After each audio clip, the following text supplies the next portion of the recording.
Apple is planning upgraded MacBooks. I don't know if you knew this. You probably assumed it. MacBook Pros. I think you went one article too far there.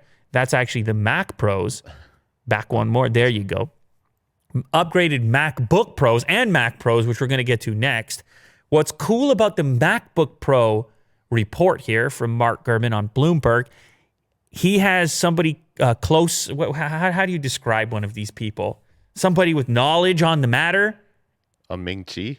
An Apple spokeswoman didn't immediately respond to requests for comment. That's a way of saying, see, it's a secret. They don't want to tell us. No, but he had, a person with knowledge of the plans. Listen to that. That's when, that's a real reporting right there. Yeah. Person with knowledge of the plans. Anyway, here's the cool things. You're going to love this, Will. Next generation MacBook Pro. We all know we're going to get more cores. We all know it's going to be the M stuff going in there with the chip and the custom or Apple generated, Apple manufactured silicon, manufactured, designed, whatever way you want to put it. We knew they were going to be powerful, but listen to this. How about the comeback of MagSafe, the magnetic charge port? Finally. That's cool. Why did they ever get rid of that? That was great. Yeah.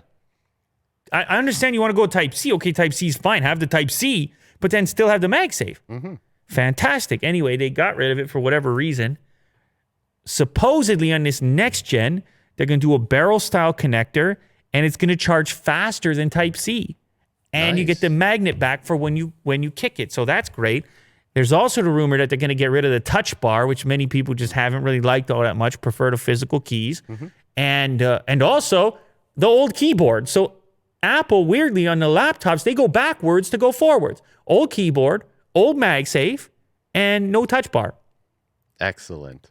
Yeah. New chips, though, which is the important part. Right. Also, the screen is supposed to get brighter and better. And the two models, there should be, so there's supposed to be two Pro models, 14-inch and 16-inch are the new sizes as well. So I don't know how you feel about that compared to having the 13.3. Yeah.